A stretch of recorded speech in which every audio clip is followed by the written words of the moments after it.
Listen, let me tell you something. For every fucking woman going through perimenopause, like who has not murdered somebody, like you deserve an award because that's how you feel. You want you're murdery. That's how you're. It is. I think that's an adjective, and that is how you feel. You feel murdery a lot. And how about this? So I have been really hesitant to even talk about going through fucking perimenopause because I'm a sex symbol, okay? I'm not supposed to be talking about anything that remotely makes me seem like I am losing my appeal. Yeah. But fuck that. I don't fucking care. That is the one good thing about going through this shit is you really stop giving a fuck. You stop caring about what people think. You just don't give a shit, okay? The Touré show. Okay, though. The Touré show. Okay, though. That might be the best question I've ever been asked. You're a phenomenal person. I mean, you legendary. I am a fan of you, my brother. Melyssa Ford is right now part of one of the biggest shows in hip-hop culture, the Joe Budden podcast. But I've been friends with Missy for like 20-some years. We worked together at BET after she was a superstar in the culture as a sex symbol, as a music video star. She has been part of this world for a long time. I have loved her for a long time. And she's been through a lot. Brain stuff, family stuff. Now she's talking about, I'm perimenopausal. This conversation goes all over the place. Why she never got married, how she's feeling in her body at this stage of her life.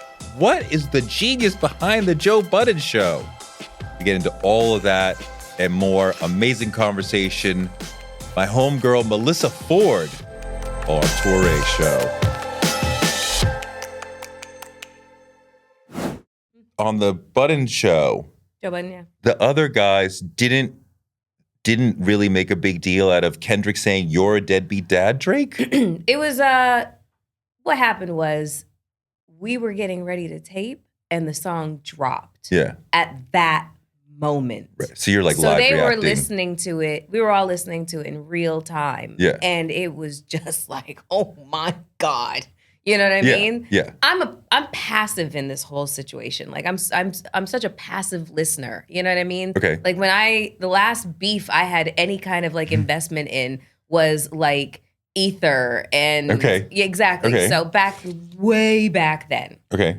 So, and this has been, this has been very anticlimactic. But what does it say about So I will say, the guys? So no, nothing, because they got it in real time, so they're listening to it in real time, so they're dissecting it in real time, and so you got to give people a chance to kind of like marinate on. I don't think you have to marinate on. You're a bad father. I take care of my kid every day. You don't. That smacked me in the face right away. Like, wow. Yeah. So they were literally going like line by line and like kind of like. Verse by verse, you know what I'm saying? And then just kind of like dissecting it as we went along kind of thing. So I feel like the song kind of just gets more nuclear the more that you listen to it, the more time that you spend with it. And then you go back and you listen to Like That. And then you go and then you listen to... I mean, you make a good point that you could throw a rock and hit a deadbeat dad in any rapper. But Kendrick is talking to Drake. Yeah. He is not. As far as he's concerned, I'm a good father. I'm taking this, I'm making him pray. I'm giving him nuggets to grow up with. And you're not. That is the realest, meanest thing that you can say. This rap shit is cute. But the real shit I do is raising my child, and you're not doing that. Do you think that line was so impactful for you because you're such an involved father? I mean, you're so involved in your children's lives and their upbringing. The moment you become a parent, like the day you bring the kid home, you see the world differently. And some people. Other people. Well, if you don't give a well, shit. if you don't bring the kid home, Yeah. then But I mean, It doesn't really change their lives, It does. There's some. I think for most of us, it changes your life. It changes how you. I mean, you see the world as a parent. I cannot go back. Hopefully. Hopefully. Hopefully. I think that the most impactful part of the song is that he challenged Drake's blackness. I mean, that shit is. Okay, wait. You're mixed, right? Yes. How do you? I'm mixed from Toronto. Yeah. But I mean, like, how do you feel about? It's not just Kendrick. It's Ross. It's been a drum beat. Yeah. And you may have heard it. I mean, like, people thought I was mixed when I was in college and stuff. I'm not. But You have a 10 right now? they thought I was mixed and I'm not. Maybe it was the hair. Okay, go ahead. Wow. I love you. Honey. They will say you're not really black when they know you. Some people, then they know you have a white parent. And the whole Drake conversation is putting that in the forefront. How does that feel? So I can only speak from my personal experiences. Yeah. And my personal experiences growing up in Toronto and, people within my brood and my group, my tribe, people within close proximity to me, I don't, being biracial, we didn't really have the same experiences that it seems like biracial people seem to have in America. Okay. How old were you when you came to America? I was like 21. Yes. Did you not get it when you were in your 20s? What do you mean? Like people when I came here questioning your blackness because you're mixed. When I came here, it was always it was a very pervasive topic. Always. So which side do you most identify with? Waiting for me to say black, of course. And I was just like, I don't really understand the question, because I guess it was more because my identity wasn't rooted in my race, I feel like in Toronto, your ethnicity was like a bigger question. You know what I'm saying? Like people, it was a very commonly question asked, like, what are you? And everybody knows what that means. It's like, oh, well, I'm mixed with da-da-da-da-da-da-da. My mom is Russian, Norwegian, and my father's from Barbados. That's what my lineage is. That's what my ethnicities are. And so, like my best friend, her mom was Chinese Jamaican and her father was from Milan. And I can go on and on. I can name you the most outrageous, blends of people that I've ever seen, like German and Nigerian. You know what I'm saying? I've seen what Japanese and Indian looks like. It's wild, So, and like it was literally like a game where I, used to meet people and try and guess what, their But America mixes looks were. at it differently. Yes, it does. Yes, it does. We want to know, are you black? Are you with us or what? Because people want to define you by whatever your answers are, but they already have kind of like a confirmation bias going on. Well, do you think of yourself as black or as mixed? Yeah. I mean, you are part of black culture. Yeah, very much so. I know you. That's part of how you get down. Yeah. And I mean, you've been a star in black culture and hip hop culture since the 90s. 1999. Okay, the very end of the 90s. I don't want to age you up too much. But I mean, Yeah. So whenever I'm broached with that question, this is my only, hesitation is I'm like, I grew up with a white woman in my house who's, vaginal canal I came out of. You know what I'm saying? So it's like, I don't know how to answer that question without feeling a sense of, like I'm being asked to betray that. You feel like you're betraying your mother to say, I'm black. Not necessarily in those words, just to say that that's all that I am. Mm-hmm. You know what I mean? I have a real big kind of thing when it comes to like identifiers.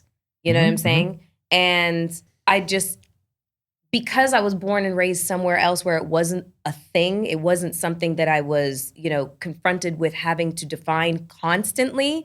When I moved here in my early 20s and it was a constant thing. I was so confused I'd never really experienced racism, like true. I understood it as a concept, but I had no experience with it. I had to ask somebody said something about a paper bag test. And I said, what is that? I hadn't seen School Days, so I didn't understand it. There was so much that I had to learn about American history. And people were like, what the fuck? And I'm like, you got to understand, other countries don't teach your history. No. It's, you know what I'm saying? Like, that's just the bottom line. Wait, was there an experience of racism that you had in America where you started to go, oh, that's what that's like? Yeah. It wasn't exactly racism. It was systemic racism, what I witnessed. And it was, I was hired to be the spokeswoman for Hennessy. Okay. In, the 2000s, like 2008, 2009 or something like that.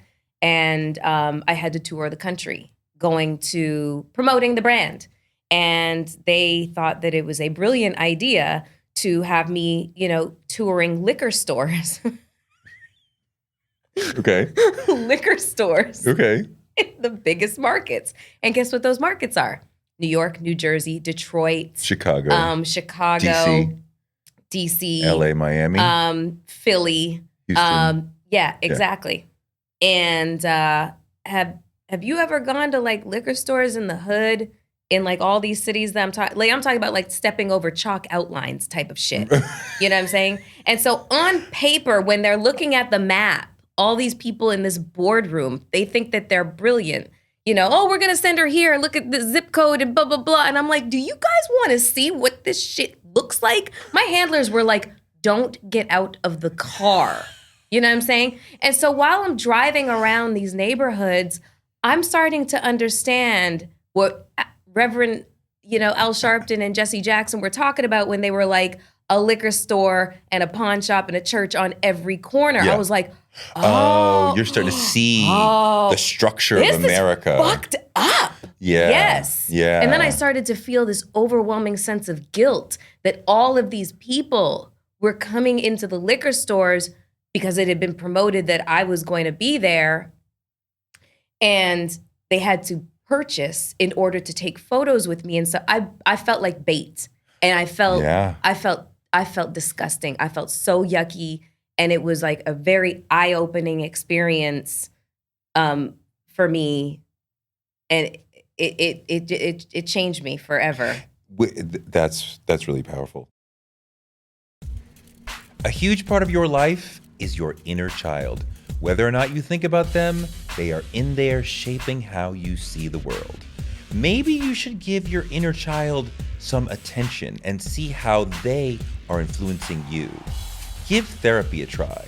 It's a safe space where you can look deeply into you, and maybe it'll help you feel better about you. I'm in therapy, and just talking to someone about me and what's going on inside me is really enriching. It helps me feel better about myself. If you're thinking about starting therapy, give BetterHelp a try. It's entirely online, it's convenient, it's flexible, it's suited to your schedule. Just fill out a little questionnaire and you get matched with a licensed therapist, and you can switch therapists at any time at no charge. Visit betterhelp.com /Touré today to get 10% off your first month. That's BetterHelp, HELP.com /Touré.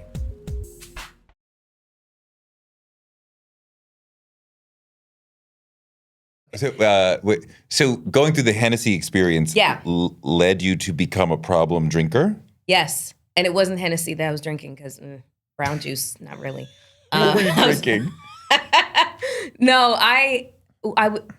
what I was witnessing was having such a profound, negatively profound effect on my mental health. And this was way before we're having where we talked about mental health as, as casually as we do now. Yeah. I just didn't know how to process what I was seeing and how distressing it was to me. And so, I'd go back to my fancy hotel room that they put me up in and stuff like that. And the first thing I did was open up the liquor cabinet and just, kind of go to town to What was your thing? Wine, a big wino. Red or white? Red. Yeah, red wine. Big red wino. Which grape?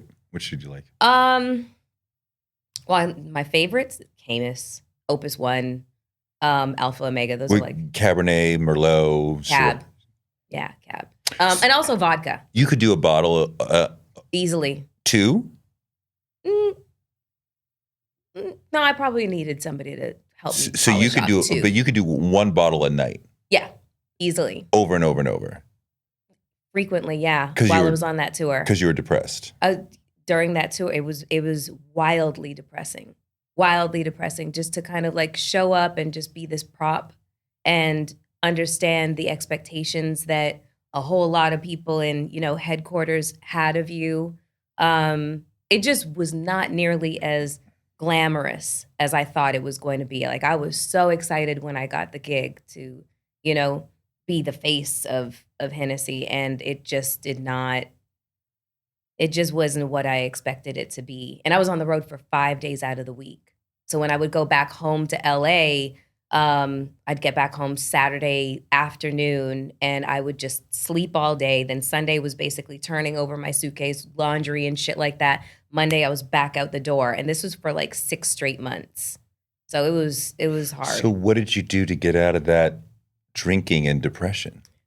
I mean, I just rode out the tour, and then when I got back to LA, I just did my LA thing, started hiking. I mean, it's hard to not, develop and have a healthy lifestyle in LA. I mean, like canyons, hiking. Your friends are like, oh my God, let's go do a yoga Lattes class and drink like, I don't know, fucking turmeric.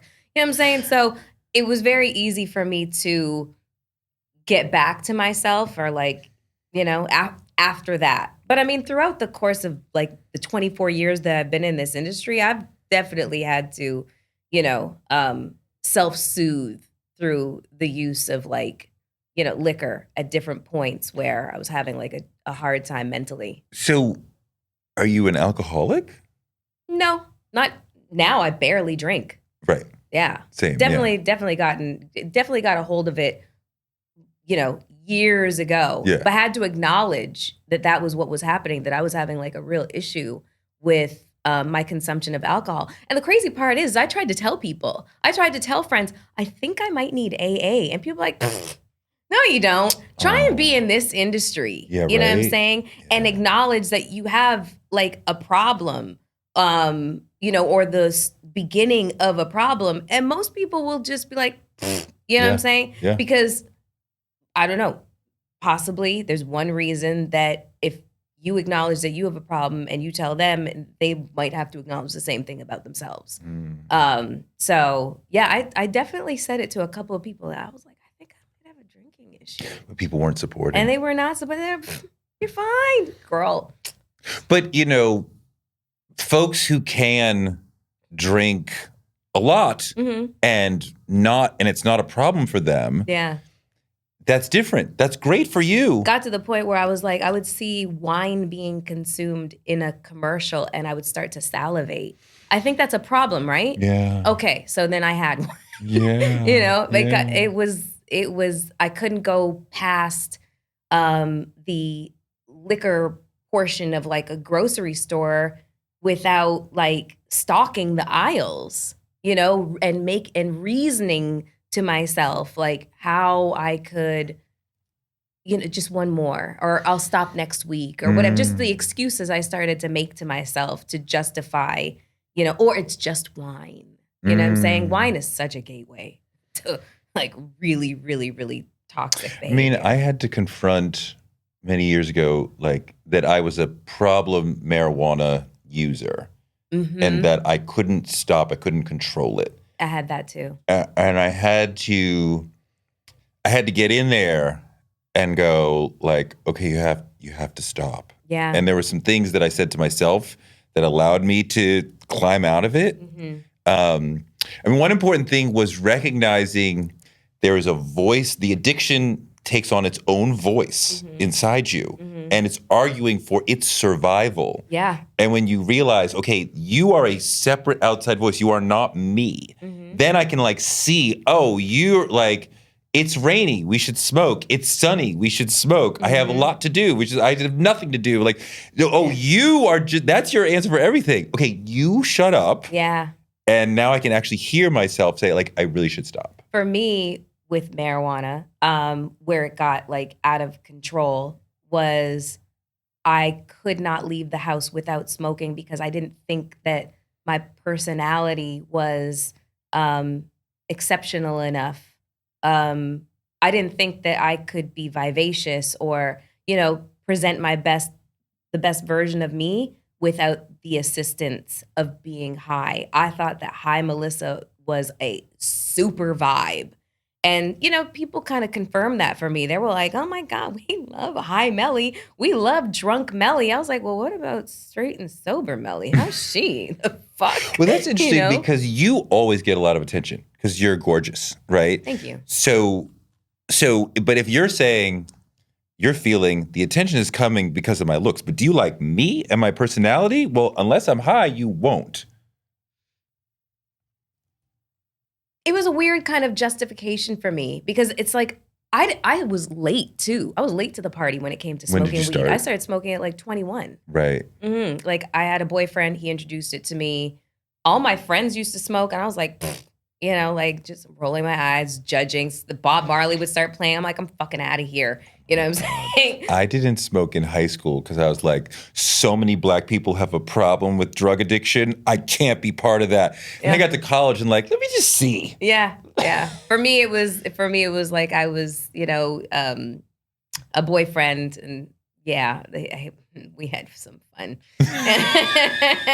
But it didn't develop into like a thing, Occasionally I would, I used to write for men's magazines. I was like a sex and relationship columnist for a couple of magazines. And I would smoke in order to like, kind of loosen up and lower like my inhibitions, at least inside my head, because I'm kind of vanilla.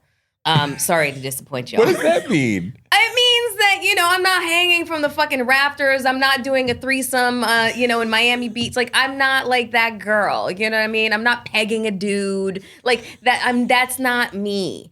So, in order for me to write about these things, because it's not just about me, I'm writing to people consuming this, and that might be their jam. I had to be able to like open up my mind past my own, my own inhibitions. And so that was where it was manageable. And then where did it become unmanageable? I'd say the first time that I moved to California, because it was just like, it was bountiful. It was everywhere. And it's really good. It's stronger in Cali. Exactly. So it became, very slippery slope. Did you get into other drugs? No, never. I've never done anything else. I've never, like, to the point where I'm like, oh God, I'm such a fucking square. I wish I'd done some other shit. Because at this point, at my age, what's the fucking point? You should do ayahuasca. Okay, hold on one second. Let's be clear on classifications, okay? Yeah. I consider ayahuasca plant medicine. For sure. And I consider like shrooms and like, just peyote plant medicine. Sure. I don't categorize that as, heroin or coke. For sure. Technically you could make an argument that that is plant-based medicine. It's all plant-based medicine. I mean, look, for sure, in this country, we say the word drugs. That includes marijuana. That includes heroin. Yeah. And that is a complete mess. It's a fucking mess. All these things, ayahuasca should be considered differently. Yes. Marijuana should be considered differently, Yes. right? Cocaine, heroin, like we should look at these things differently. Yeah. Right? Now, But when I was that's it. But I want you to have an ayahuasca experience. Oh, no. Trust me. I had the trip booked to fucking Peru to go chill in a shaman's village. Okay. And then COVID hit. And then my mom passed away. And I was like, fuck. So that's put on like a ice cold hold. But, just growing up, just participating in this industry at the time that I was there too, where there was candy bowls of ecstasy and MDMA. I wouldn't touch it with a 10-foot pole.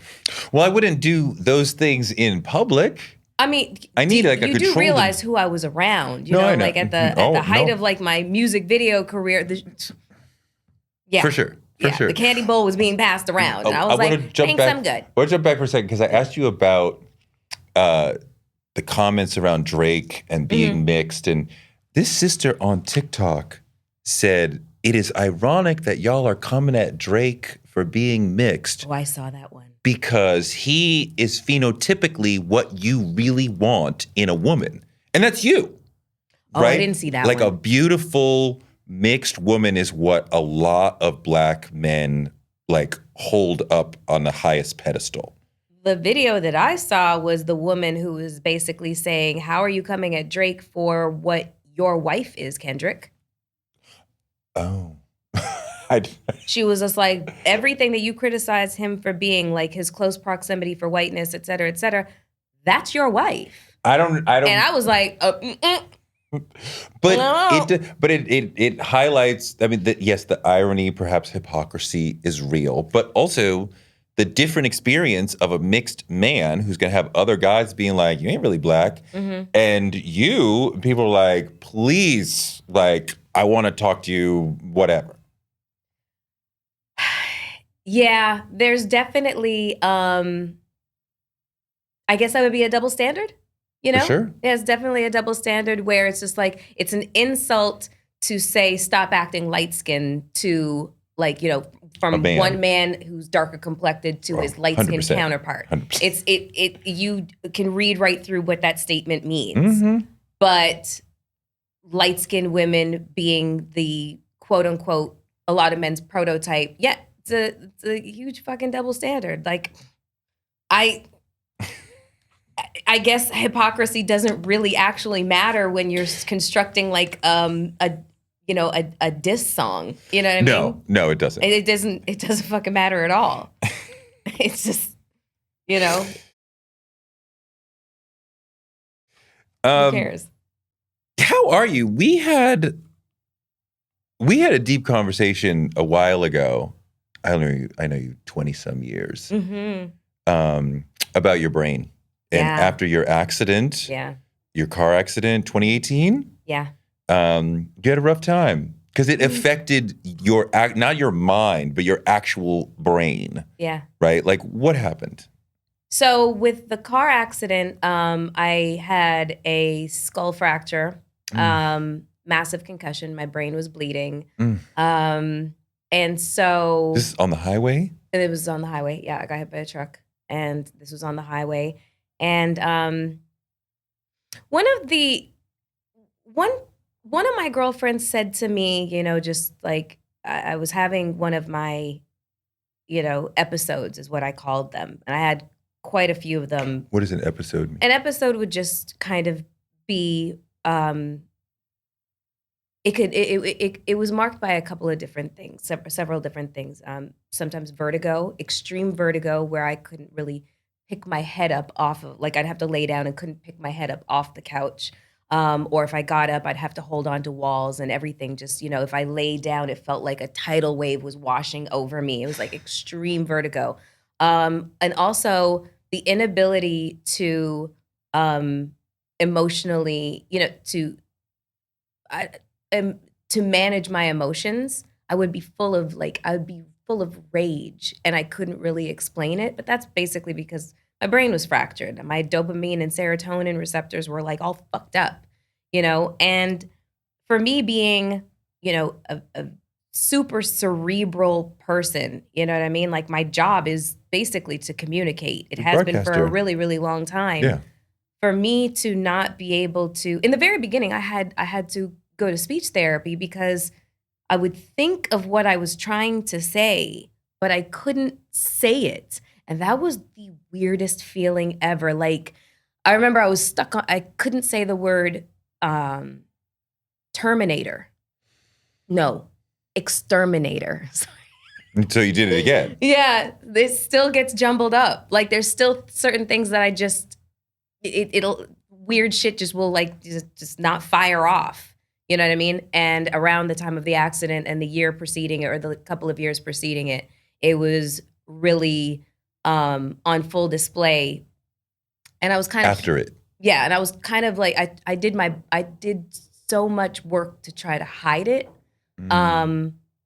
But it just led to so much just confusion, and confusion just kind of exhibited, manifested in like, just me being so angry, like really, really angry all the time because For nothing. I just couldn't emotionally regulate. I couldn't make sense of what was happening. I couldn't make sense of what was happening inside my head. It was a mess. And one of my girlfriends said to me, she was like, Melyssa, sometimes I wish that I get the feeling you wish that you were more injured in the car accident. I was like, if I had been more physically injured, then people would have less expectation of me presenting as the version of me that they have come to expect. But there's very much a sense of Melyssa before the accident and Melyssa after. That's how you categorize it. Everybody who has a traumatic incident categorizes their life before the incident and after the incident, and who they were before and who they are after. And it's just like part of the process of what people kind of go through when it comes to having like a traumatic event happen to you is you actively are mourning the person that you used to be. You know what I'm saying? Like, I like that Melyssa. She was so blithely unaware of shit. You know what I mean? And afterwards, it was a completely different ball game. Who are you now versus before? God, I have done so much like internal work and so much intense therapy to get to the place where I am now. I mean, those were some like really, really dark days. I mean, like I've talked about how, after basically like recovering for about a year, then going back to work, which I shouldn't have. I wasn't ready, and I presented like I was. My mom got diagnosed with cancer, and then COVID hit. My mom passed away, and then that was a whole other fucking shitstorm. But it just took a lot of work to kind of like rebuild myself, and all of that was like challenging long-held beliefs about myself, learning how to give myself grace. I never knew how to do that. I always had like the highest expectations of how I was supposed to present, how I was supposed to behave, what I wanted people to think about me. And it just, that is a recipe for fucking disaster, So I had to kind of like, work on all of that. Are you fine? Are you okay now? You're still struggling with some of the neurological things you talked about? I have good days and bad days. Really still? Yeah, I have good days and bad days. There's days where I can't remember shit. Like I can't remember anything. And people would be like, well, what is anything? And I'm just like, the short term is just gone.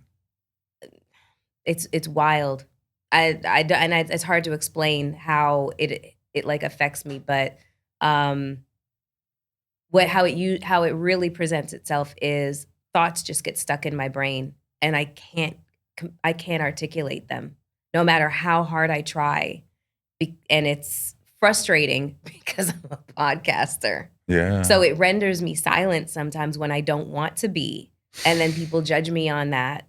And I can't blame them for doing so because they don't know what it's like inside here. It's like scrambled eggs sometimes. But I just kind of do the best that I can. Are they saying this is the way it's going to be forever? I do my best to do like, kind of cognitive, exercises and stuff like that. I try to read more than one book at the same time. I try to, do activities where I use both my left hand and my right hand, kind of like simultaneously. I try and do all of these like, exercises to help myself cognitively, but it's just something that you kind of like figure out. It's your new normal. Yeah. That's it. So, okay, What's it like being the most gorgeous woman in the room, like all the time? I wish. I don't know. Where is she? Let me She's ask her. right here. I mean, come on. You've been like a star for being gorgeous since 99. Yeah, I mean, I didn't really think so. So that's what I guess made it easier. You didn't think what? That I was the most beautiful. I listen, I'm a typical woman. I can find flaws with myself, like, from head to toe. You know what I'm saying? Like that was very much me back then too. I just projected extreme confidence. You did. I really did. I had that shit. You thought you were the baddest bitch in the room, and I'm like, I agree with her. No, I had that shit down packed, in terms of to present it. Presenting, yeah. I mean, you walked, your body language was confidence. You were a star. I emulated women that I thought were just like stupendous. You know what I'm saying? Like my first real physical example of like confidence and beauty personified was Felicia Rashad, Claire Huxtable. I think that she was that for a lot of people, a lot of women. I'd never, I was only 7, but I had never seen anybody like her before ever. And then the Cosby Show just did such an incredible job of placing all of these people like Nancy Wilson and Lena Horne and all of these just like, just beautiful goddesses in front of us. Lisa Bonet. You know what I'm saying? Like, and so these were like my first real examples of like the woman that I wanted to become. These were like, the foundational kind of like the building blocks. But all the women you named there, I want to say they're like famous ladies. Yes. Right? And you're a sex symbol. And then so then let me build on the building blocks. Then I saw Purple Rain and Apollonia. Okay. And Vanity 6. And I was like, oh, and then Lisa Bonet. And you said, I can be that? I said I wanted to be that. You wanted to be like Apollonia I wanted Vanity. I wanted to be like that, And then also Julia Roberts in Pretty Woman. Okay. I mean, I don't try and say that she was not every fucking thing in that movie. Yeah. That was also part of like the building block. So I just kind of, Marilyn Monroe, I kind of put all of these women together, made this kind of amalgamation of who I wanted to be. And that was it. That's what I created. But did I really believe that I was her? Not for a single fucking second. It was a performance. Melyssa Ford, quote, was a performance. Yeah. And then inside you're like, I'm acting this. Yeah. Yes, very much. I mean, it's a complicated it's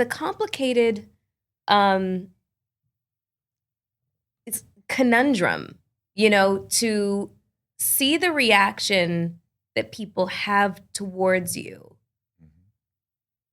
to be insecure, but to also understand that physically you are appealing, like it's like a mystery wrapped in an enigma within a conundrum. You know what I mean? How the fuck do you make sense of that? But that was what life was. That's just how it was. Like I knew that my physical, presentation had an effect on people by and large. I got that.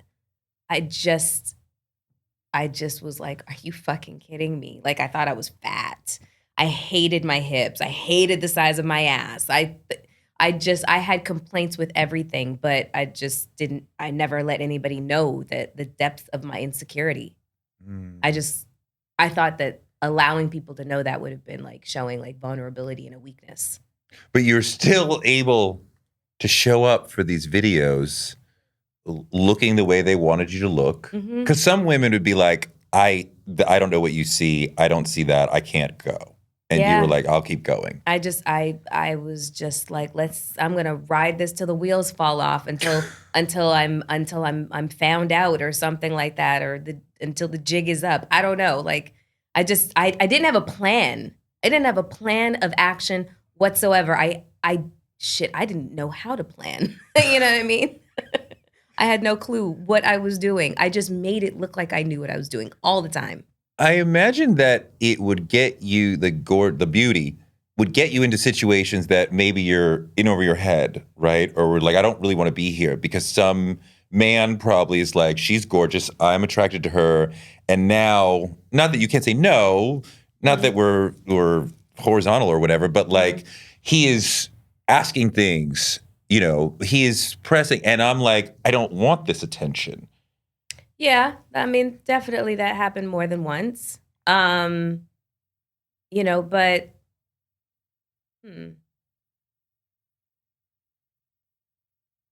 I wasn't very mixy. What do you mean? I wasn't very mixy, even though you would see me in like even though you would see me in like music videos and stuff like that, and there was like an assumption of my character or whatever the case is because of music videos and whatever else, other people's behavior, books, shit like that, you know? I really was not mixy. So like when I'm home.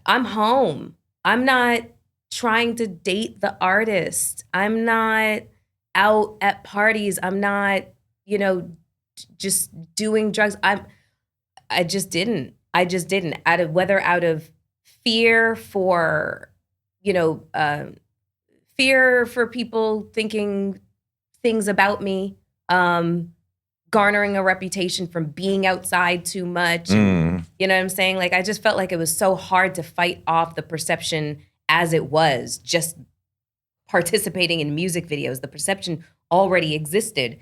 I just didn't feel like I wanted to give people ammunition. So I was like very much a homebody. Like very much a homebody, probably booed up with some regular ass motherfucker. Yeah. Wait, how many times have you been proposed to? 2.5. Wait, what's a half proposal? The half proposal is I found the ring and booked it out of there. Like, oh no, he's gonna make this super public, and I would have to say no because I don't want to marry this person. So I was like, rather than this be a humiliating experience for both of us, yeah. How come you were never married? And I know for a fact there are a lot of guys who are in love with you, who know you, don't know you, whatever. I mean, you're very lovable. I think so. How come you never got married? I don't know. I've through the therapy that I've been going through recently, I've discovered I might be a commitment phobe. Really? Maybe. I don't know. The fairy tale never happened, but I don't think that I pursued it either. You know, like I was just, a huge part of my life was just flying by the seat of my fucking pants. I can't stress this enough. I am a fully functioning adult now. Like, I'm a property owner. You know, the shit's wild. I just traded in my Jeep for like a new car. Like, I'm doing all this adult shit. I got a Genesis. Okay. Yeah, like I was like looking at Mercedes. I was looking at all the shits, and I was like, I really think I like this. I just want to pare things down and just make things like real simplified for myself. So now you're a responsible adult. Now I'm a fucking responsible adult, you know, who's fiscally responsible. She's all kinds of responsible, and she's planning. Wow. Okay. Just fucking wow. Listen, I was 42 years old when I got my first credit card.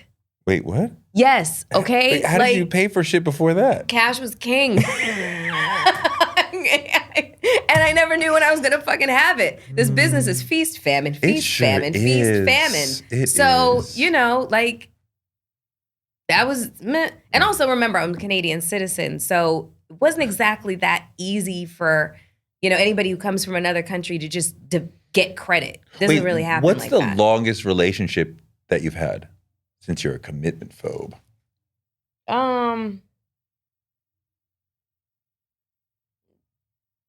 4 years. Okay. Yeah. Okay. 4 years. That was a really long time ago. Really long time ago. I mean, you must get asked out all the time. I'm at home.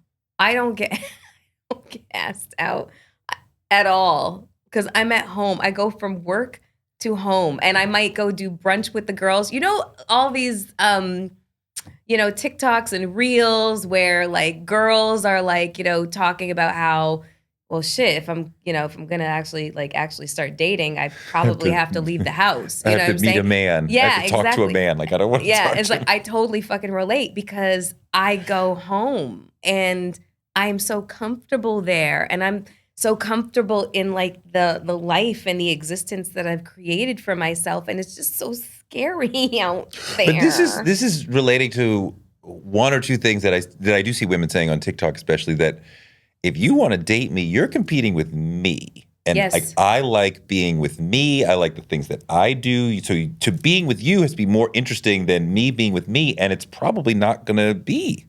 I mean, at this point, speaking for a huge swath of women who are in my age group, a little bit younger, a little bit older, we're all highly functioning, we're all highly educated. We got our own shit. We don't really need you for the things that women used to need men for. Yeah. We're doing it all on our own. I'm gainfully employed. I'm a property owner. I'm looking at my next one. Like, I've got all these things going on for me. So like, these are the things that women used to need from men and their fathers and the men in their lives and stuff like that. So now, what do I need from you?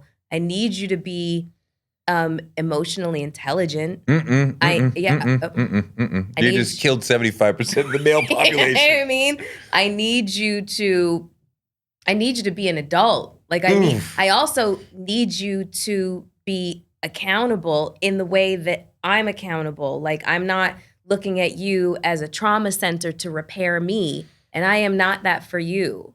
You know what I'm saying? Does he have to be black or no? No, I'm. You don't care about that? I don't give a shit. Yeah, I've dated. If he's a celebrity, he's out. I mean, not necessarily. Okay. But I don't really think about, pairing myself up with somebody just for the, the optics of it or something like that. Like, I would really like to find my person, the person that I can take all the layers off. I can present the truest version of me, that we can like eat ribs in bed while watching some serial killer shit. Like, just the regular stuff about life. And we can do this thing called life together. Yeah. So all of the pretense, all of the shit, the optics, whatever, I don't fucking care about any of that stuff. So I don't know who he is. Is there a physical attribute that he must have? Must be over 6 feet, must be strong hands, or must be like something that you're like, must have this chin or whatever?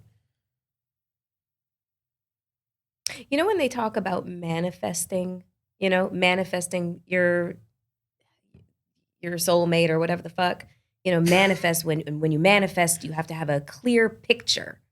And I don't know what the motherfucker looks like. Okay.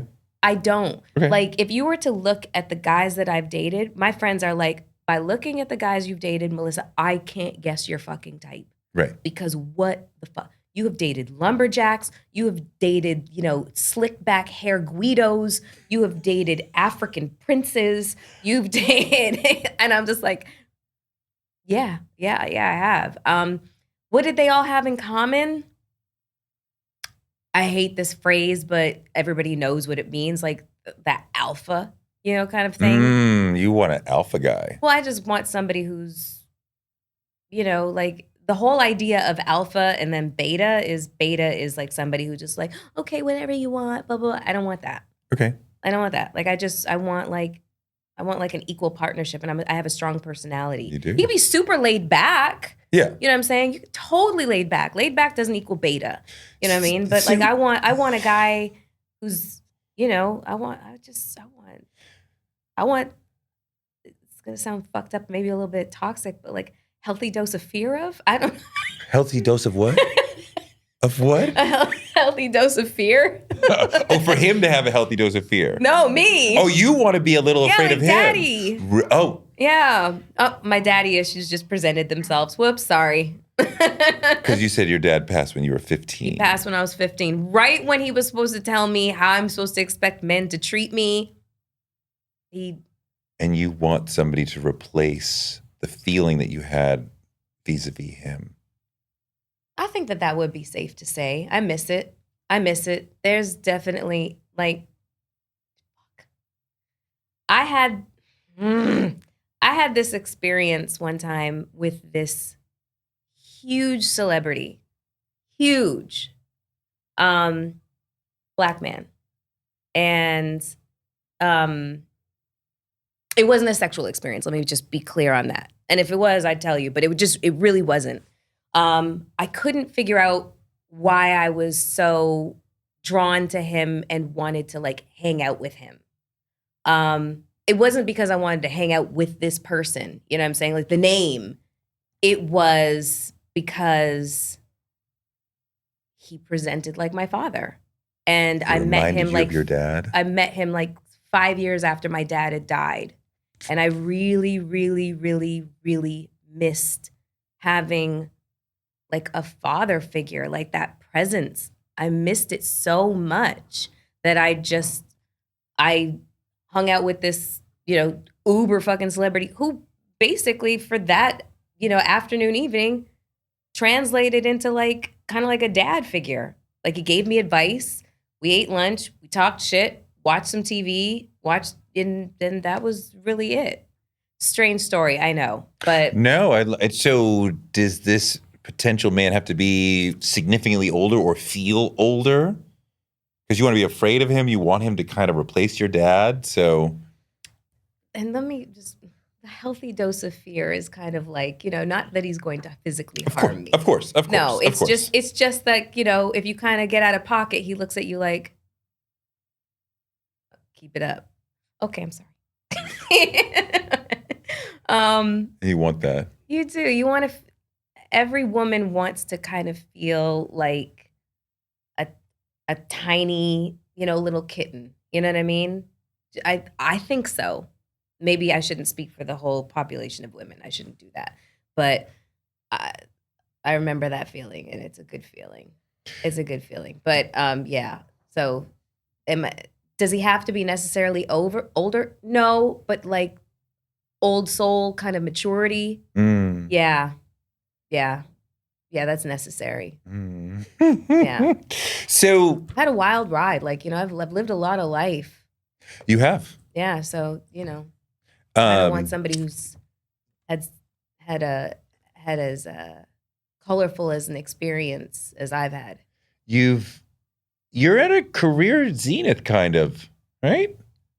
I'd say that. I mean, the Joe Budden show is one of the big cultural things like that we all like look to and check out and listen and like it's there's not much that I can think of that's like we're talking about hip hop that is even in that plane that you guys are on. Yeah, it's the show is a behemoth. It is. I mean, how many people listen? How many people listen or watch? I couldn't even begin to tell you how large the audience is. It's global. It's just so fucking massive. And I have to forget that when I go and tape because if I am cognizant of how huge this audience is, I'd be terrified to say anything. I'd be terrified to reveal anything about myself. I'd be terrified to, have like, revealing or vulnerable moments, on the show or just even be silly and goofy. I cannot think about it, but it's wow. You're in a boys club. Yeah. It is the clubhouse. It sure the fuck is. And it's we let our little sister hang out with us. And I feel like a lot of times I'm like, they're kind of running over her. And not that you don't assert yourself, but they're like talking the way that boys talk. And I'm like, do they treat you fairly? Like, as far as the flow of the conversation? Yeah, I mean, myself personally, I really felt like an interloper coming into that boys club. You know what I'm saying? Like, it was, there was some bumps in the road, just like, in terms of like adjusting and stuff like that.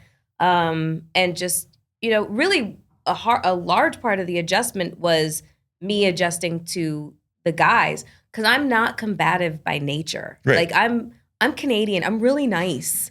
Like I'm really nice, like to my own detriment sometimes. So I didn't have that muscle developed where, guys rib on each other and they tease each other and they say fucked up things to each other. And that's just a part of the way that guys deal with one another. Yeah. So I really had never spent that much time, like that condensed amount of time around like a real boys club to hear and see like how men like really interact with each other and the things that they say. Like I'm privy to some real locker room talk, and I'm like, oh shit, you guys would you just start walking upright, you motherfuckers? But so I didn't have the muscle developed to return the playful combativeness. Yeah. So it always seemed like I was like, a kicked puppy. You know what I mean? And now I've developed the muscle after having been with them for a long, about a year and a half now. So I've started to, kind of develop the calluses that are necessary. I was wondering what you were thinking in one particular moment when they were arguing about a girl that they had, that 2 or 3 of them. It was Joe and Ish. Yeah, that shit went viral. It was very heated. Mm-hmm. And I'm like, and Melyssa, like, I wonder what she's thinking as they're arguing. Like, well, you just kissed her. Well, you came behind her. And I'm like, what is happening? And you didn't really. The shit was hilarious to me. I mean, it's hilarious. And just, I mean, Joe's a fucking genius. Like he just is so good at knowing, what is going to keep the audience so rapt. You know what I mean? And I think that one of the parts of the chemistry of the show is his relationship with Ish and how far back it goes. And the fact that, there's probably been some overlappage in like the girls that they've dated and stuff like that. And that shit's hilarious to people. And it's funny to them, I guess. So weird to be this old and arguing about you kissed her after I did. I met her independently. Like, no, you didn't. Yes, I like, oh my God. Are you trying to marry her or what? Well, no, I mean, I think the fact that they're like, that their friendship goes back so far, like almost 20 years, is one of the elements of the show that draws people in. Yeah. So, but that was a real fight. No, it wasn't. It felt real. They get heated. And I swear to God, camera goes off and like they're at the counter, like eating chips, talking shit with each other. I'm sure. And I've come to realize that that's also like a boy thing. Yeah, women, we would be like, bitch, fuck you. No, and I'm not Yeah. talking to you ever again. Yeah. You know what I'm saying? But guys are just really, and that really line different. for women, you talk to a man that I was, that's a big line. For guys, it's different. So that's why I'm like, why are you guys arguing about like I don't know. Yeah. Yeah. But I mean, also like, so what I was saying is like part of the reason that people tune in, one of the elements of the show that people really love is their friendship. Mm. You know what I'm saying? And like how they talk about the friendship over the years and the experiences that they've had, so people love it. And I just sat back and I looked like a ping pong match. It's like, it's hilarious to me. So you think it's all about Joe's ability to understand what mostly young men want to hear him and them talk about in any given moment? I don't know. Like he's like really incredible at storytelling. Like he's a master fucking storyteller. Like he just even knows how to like, do the voice undulation and shit like that. Like sometimes I'll just be sitting here. I'm like, you are a good motherfucker. You are good. I've definitely picked up on some things while I've been there. But yeah, no, Joe's extremely, he knows his audience. Like he knows his audience. Like he is just, his business acumen for what he's created is like, it's fucking scientific. You know what I'm saying? So like, to me, nothing's an accident, you know, in terms of like how things happen over there. Nothing's an accident. You know, he's very forward thinking. He had a plan. I know. You're right. I don't even know how you move through the world without a plan. Because I mean, I need to plan every day. I will definitely say that before. I would definitely say that there's a lot of pretty privilege involved in that whole lack of having a fucking plan. Because I mean, you never know when somebody's gonna say, okay, so let's get on this yacht or this private jet. Yeah, no, I'm kidding. Not really, but I am. But it does kick in. The pretty privilege kicks in all the time. The pretty privilege, yeah. Like, why plan? Because who knows what's gonna happen? Like tomorrow, next month, next year, blah blah blah. Yeah. I mean, I'm sure gifts are being given to you all the time. Not anymore. Not anymore. When I was active, sure. Not anymore. I am, like I said, I'm a homebody. Somebody's gonna have to know my address to send me some shit. Not anymore. What do you want to do next? What do I want to do next? I'm really, really enjoying this, like my experience with real estate right now. Okay. I'm really enjoying, you know, I bought a building and How many tenants? I've got 3 and working on a 4th. So I'm renovating. Like I was just at my building today and we're like replacing You're in the Jersey? entire, in Jersey. And we're replacing the entire roof right now. And we were, you know, just gut reno kitchen and bathroom and all this stuff. And so I'm really enjoying that. Wow. That's taking up like a lot of my time. What else am I working on besides the podcast? Relaunching my own. This has been like an uphill fucking battle. Because I have high expectations as to, you know, what it is that I want to put out there. What do you want to do for your show? So I had a podcast before. It was called I'm Here for the Food. Right. That title was loosely based on, my dating life. Right. But basically the whole tagline was, welcome to I'm Here for the Food, where we discuss topics that feed your mind, your spirit, and your soul. Mm-hmm.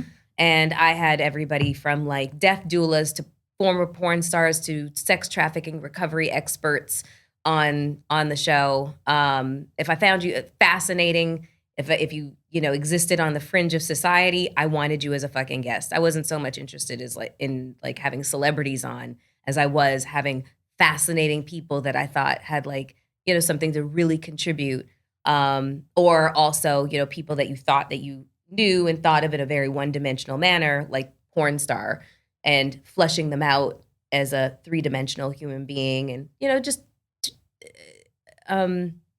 getting people to not judge a book by its cover, challenge the bias in which they meet people and think that they know everything about them just based off of that one interaction or that one interpretation of them or whatever the case is. So I really, really, really, really loved that show. The problem was that, shortly after I launched it, my mom was diagnosed with cancer, and then COVID was on the horizon. So the show was like wildly successful. And then I tried to pick it back up. I just wasn't ready after my mom had passed away. Your spirit was not ready to broadcast, to lead. My spirit was not perform. ready for shit. Like, let me tell you something. Like, when you're a loved one, but specifically your mom passes away, like your whole universe has been rocked. And I've spoken to people whose moms passed away 10 years ago and 20 years ago, and they still have the same feelings. It's just something that they have learned to live with. It doesn't go away. It gets quieter, but it doesn't go away. It gets quieter and it doesn't go away. Like, people think about grief in a very linear fashion, and it's not. It's cyclical. Yeah. You know what I'm saying? So, like, there's moments where, shock still affects me. Like, I'll wake up and I'll just be experiencing a feeling of shock that my mom is no longer here. Like, I go to call her and I stop myself, like, she's not here. And I will, like, start sobbing like the day she died. And it's almost 4 years later, and then there's the bargaining and the acceptance, and it just is all over the place. You just manage it as best as you can. My dad in the distance. I'm like, oh, there he is. And the eyes are like, that is him. Yeah. And the brain is like, obviously not. Yeah. And the eyes are like, but you see what I'm seeing, right? Yeah. And the brain is like, I do see what you're seeing. But that's not, and I know, but do you, and then I blink, this is like a whole 2 seconds of back and forth. And then I blink and I'm like, oh, well, now we see obviously not. Yeah. But like, your senses will, like, kind of like play tricks on you and stuff like that. So, it's a terrible club to be a part of, but you'll never be able to truly understand what it's like until you are a part of that club, unfortunately. Yeah. And I mean, just life just did not make sense. And then I started entering perimenopause at the same time as I was going through the most profound sense of grief that I've ever experienced. I was just like, okay, so what fuck show is today going to be? You know what I'm saying? Is it going to be a day full of, like, fucking, I don't know, hot flashes? Or is it just going to be grief? Like, what's the shitstorm today gonna be? So, that was kind of crazy. Because perimenopause will have you feeling like you're fucking losing your mind as well. I mean, like, your hormones, they're not doing this nice little taper. They're doing boom. Fucking boom. Okay? Like a full-on just swan dive off an 80-story skyscraper. There's your estrogen and your progesterone and your fucking testosterone. Bye. What? So, listen, let me tell you something. For every fucking woman going through perimenopause, like, who has not murdered somebody, like, you deserve an award, because that's how you feel. You want you're murdery. That's how I think that's an adjective, and that is how you feel. You feel murdery a lot. And how about this? So, I have been really hesitant to even talk about going through fucking perimenopause because I'm a sex symbol, okay? I'm not supposed to be talking about anything that remotely makes me seem like I am losing my appeal. Yeah. But fuck that. I don't fucking care. That is the one good thing about going through this shit, is you really stop giving a fuck. You stop caring about what people think. You just don't give a shit, okay? Life is handing you so much shit to deal with right now. I'm like, I don't have the mental, just the fortitude to even take on what other people are fucking thinking. So this is what it is. This is what's happening. You know what I'm saying? I feel like the crypt keeper when I wake up. Skin isn't as, like, youthful as anymore. As I woke up, I was like, what's that? What is that? Why won't it go away? So... yeah, so that was, like, smack dab in the middle of fucking grief. I was like, yeah, so I think that if I've been thinking about a book, and I'm like, it's got to be the combination of losing your mom, battling surviving grief at the same time as menopause, and, like, actually coming through it. Like, yeah, like, that's... I'm murdery. I love murdery. I feel that word, murdery. Yeah. I didn't kill anybody, but I almost... Oh yeah. I could have. The rage that I have felt. Yeah. My best friend is like a pocket fan. You know, me and my girlfriends, we talk about like the fans that we bought. Like, oh, well, mine has like a spritzer on it. You know? It's like, this is the conversation. We talk about like buying housewares and renovating our homes and fans and shit like that. And also like vaginal rejuvenation. Oh, don't get me started. This is the world. This is my world now. This is it. Yeah. How sexy, huh? Oh, wow. I love you. Uh-huh. I love you. I love you. Whatever state of life you are in. Yeah. You're the best. Yeah, thank you. Thank you, Appreciate Missy. that. Appreciate you. Hey, if you like what you saw today, be sure to check out more Touré Show content right here. Don't forget to click that subscribe button for more Touré Show content every week.